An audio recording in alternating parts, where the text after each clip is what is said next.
Olá, sejam bem-vindos ao programa Espiritismo e Vida. Se você ainda não se inscreveu aqui no canal, se inscreva, deixe o seu like, compartilhe o vídeo. Quando você compartilha o vídeo, você ajuda a fazer com que a mensagem espírita alcance um número maior de corações, levando entendimento, esclarecendo e, por isso mesmo, consolando as dores do mundo, não é?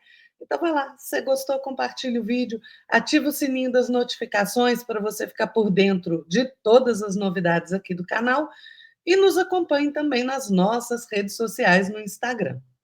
Hoje, aqui no programa Espiritismo e Vida, nós vamos falar um tema que a gente deve refletir, né? Sobre o mal. Bom, esqueçamos o mal.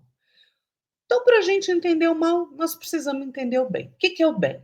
Bem é aquilo que enseja as condições ideais ao equilíbrio, né? Ao equilíbrio, a, ao aprimoramento, ao progresso, né? De uma pessoa ou de uma coletividade. E mal? Mal é tudo que é prejudicial, que fere, né? Que concorre para o dano ou para a ruína de alguém ou de algo, né?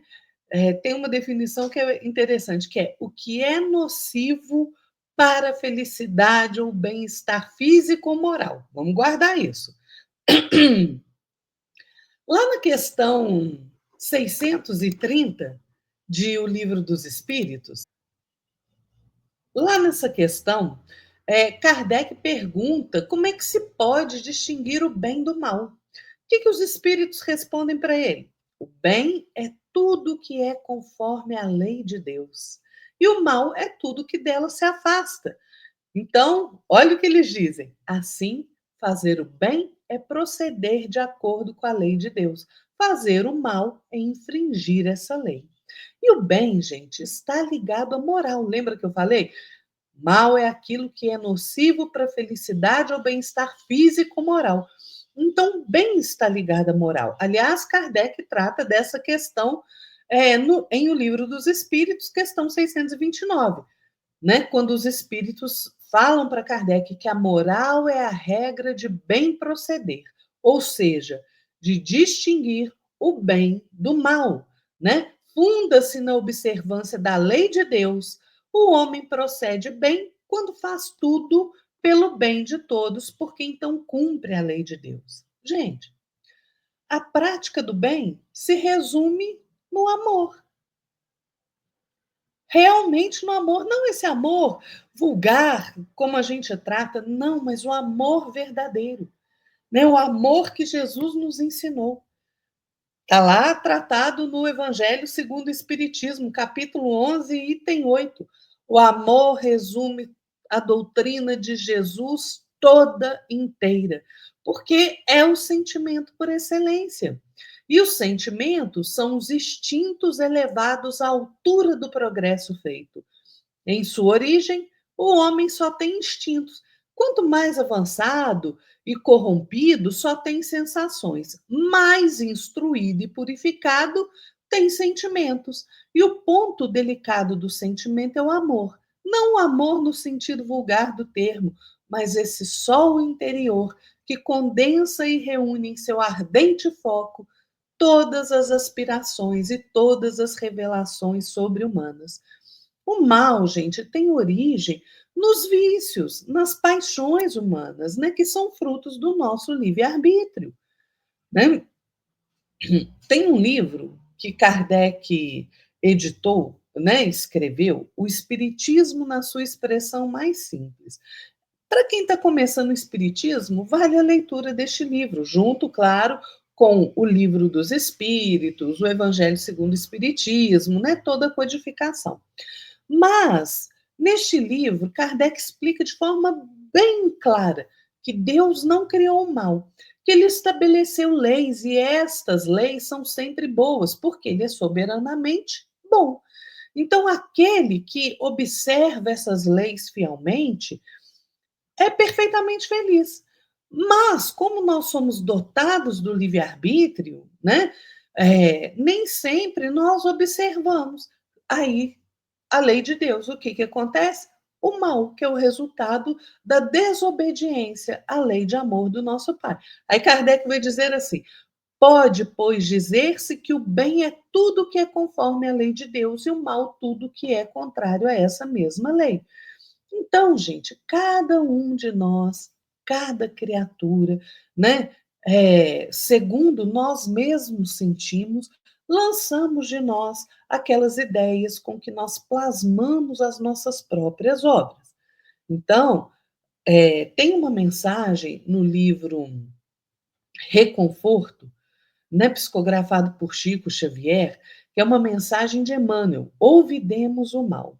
Em que Emmanuel vai dizer assim: se estamos informados de que os pensamentos se atraem conforme a natureza em que se expressam, urge fugir à corrente sombria em que as inteligências transviadas deitam os resíduos dos empreendimentos infelizes a que se afeiçoam. Gente, o nosso pensamento, quando nós nos ligamos ao mal, a gente está simplesmente ressoando essas inteligências sombrias, transviadas do bem.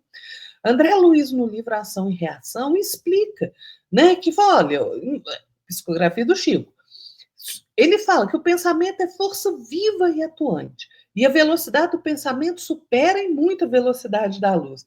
Então, ele vai explicar que o pensamento que nós emitimos, que é energia, volta inevitavelmente a nós e nos compele a viver de maneira espontânea nessa onda de formas criadoras que nós mesmos emitimos e que naturalmente se nos fixam no espírito quando alimentadas pelo combustível do nosso desejo, ou da nossa atenção, né? Então, gente, veja, a gente emite um pensamento de raiva, o que volta para nós? Raiva.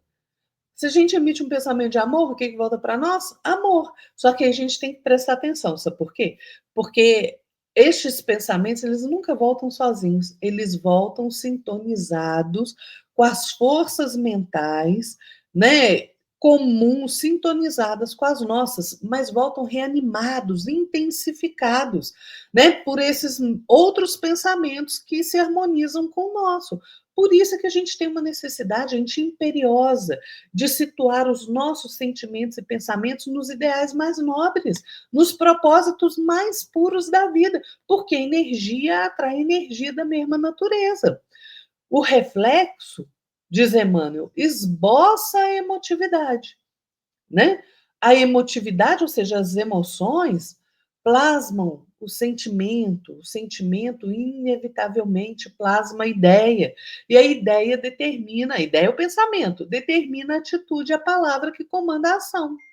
Então, nós não podemos somente ignorar o assédio dessa corrente de maus pensamentos e nem mesmo desculpar sempre essa intromissão inesperada, não. É preciso esquecer o golpe. É preciso prosseguir sem mágoa no culto do dever. Leon Denis vai nos dizer no livro Depois da Morte que cada um dos nossos atos, cada um dos nossos das nossas emanações de pensamento, né, são impulsionados aí pela força da nossa vontade. E eles executam, né, uma evolução com efeitos aí bons e maus para a própria fonte que produziu esse pensamento. Então, Leon Denis vai falar assim: olha, o mal, do mesmo modo que o bem, torna o seu ponto de partida em razão da afinidade de sua substância. Há faltas que produzem seus efeitos mesmo no curso da vida terrena. Outras, mais graves, só fazem sentir suas consequências na vida espiritual e muitas vezes até nas encarnações futuras. Exatamente. Gente, olha como a gente tem que ter cuidado com o que nós nos ligamos através do nosso sentimento e do nosso pensamento, porque é, a vontade exercida no sentido do bem e de acordo com as leis de Deus, tudo pode, mas também pode para o mal, pode para o bem, pode para o mal. Né? Os nossos maus pensamentos, os nossos desejos impuros, os nossos atos mais culpáveis corrompem, né? Por quê? Porque neles se refletem os fluidos que nos rodeiam. Então, o contato destes pensamentos produz mal-estar, maus pensamentos. Produz mal-estar, produz impressões desagradáveis nas pessoas que se aproximam de nós. né? Porque todo organismo sofre a influência dos fluidos ambientes. Do mesmo modo, sentimentos de ordem mais elevada, pensamentos de amor, né? De bondade, vão penetrar nos seres que nos cercam, vão sustentá-los e vão vivificá-los. Né? Emmanuel, nesta mensagem, Ouvidemos o Mal, ele diz assim: o tempo guarda consigo a função de incessante renovador, e o tempo que converte o carbono em diamante saberá transformar os caracteres que o lodo desfigura em vasos de eleição para a vida. Gente, ninguém permanece fora do movimento de permuta incessante da vida, não. Nós respiramos no mundo das imagens que nós projetamos e recebemos, né? Então, a gente estaciona sob a fascinação daqueles elementos a que provisoriamente nós nos ligamos e que nos escravizam, né? Sentimentos de ordem inferior, pensamentos de ordem inferior, e através destas imagens que nós projetamos, nós também incorporamos aí o fluxo renovador dos poderes que nos induzem à purificação e ao progresso. Onde eu coloco o meu foco mental, é aí que eu vou receber, vou dar influência e receber influência, que eu vou receber e emitir. Por isso a importância de nós domarmos a nossa mente para o bem, para nos ligarmos aos ideais mais nobres, né, aos valores morais mais elevados. Gente, o reflexo mental mora no alicerce da vida.